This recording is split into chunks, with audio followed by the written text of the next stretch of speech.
At the beginning of the zombie apocalypse, a girl is chained to a bed and made into a comfort toy. No! You're not my friend. Shh, keep your voice. Hey, come here. You're okay now.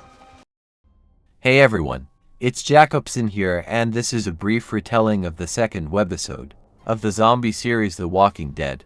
As soon as this video gets 100 likes, I'm releasing a sequel. Enjoy watching it. The morning after Atlanta was firebombed by the U.S.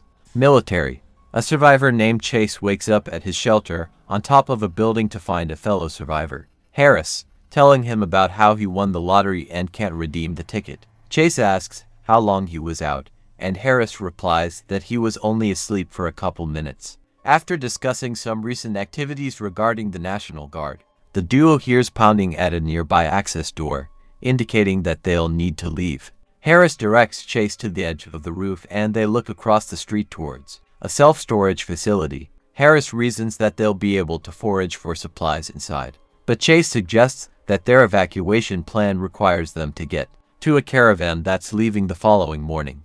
The pair exit through a service door down to ground level and begin to walk through an alley, pausing to look at bombed-out cars and posters of missing children. Harris stops to rifle through some supplies left by a vehicle and makes light of the situation, but he is attacked by walkers. Chase yells for him to look out, but Harris is quickly bitten and killed by a pair of walkers. Forced to flee, Chase runs without his supplies and makes it to the self-storage facility, busting open a door lock to get inside.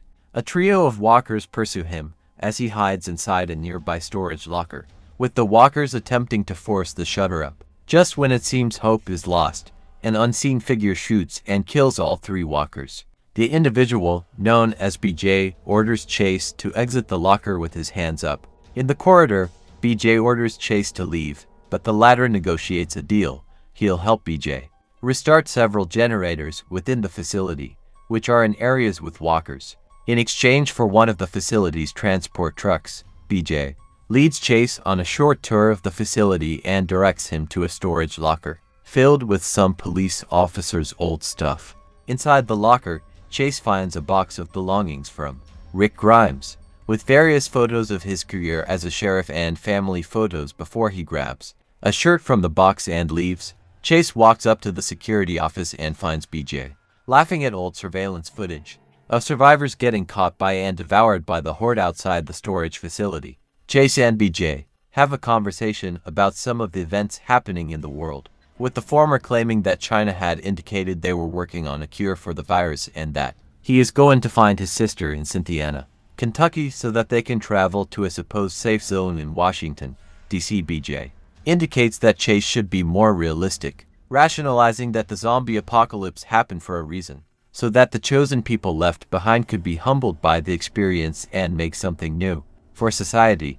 Chase heads out to restart the generators for BJ and makes it to a darkened generator room in an upper floor of the building.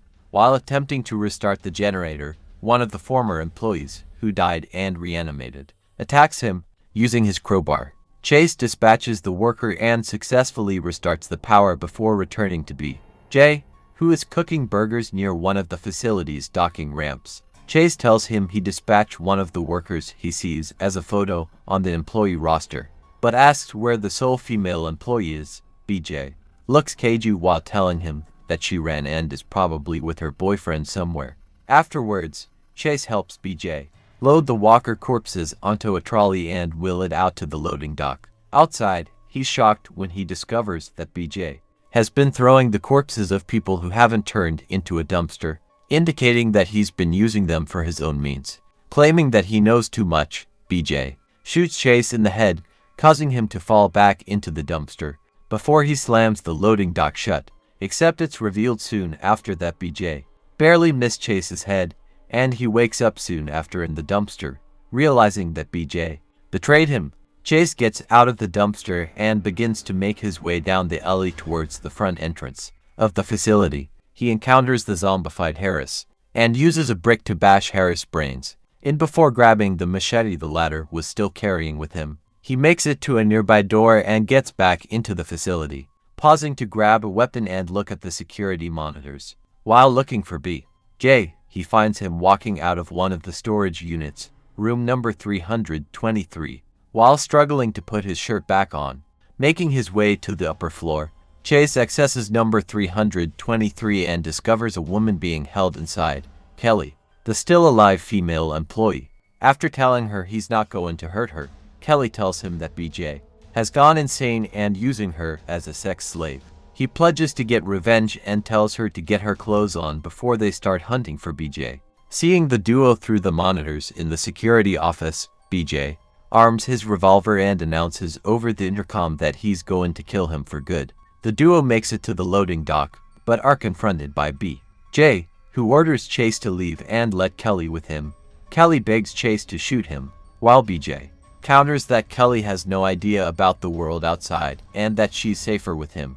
When BJ moves forward to confront Chase directly, though, Kelly beheads BJ and escapes with Chase. They make it to one of the transport trucks and Chase tells her that they'll head towards Cynthiana.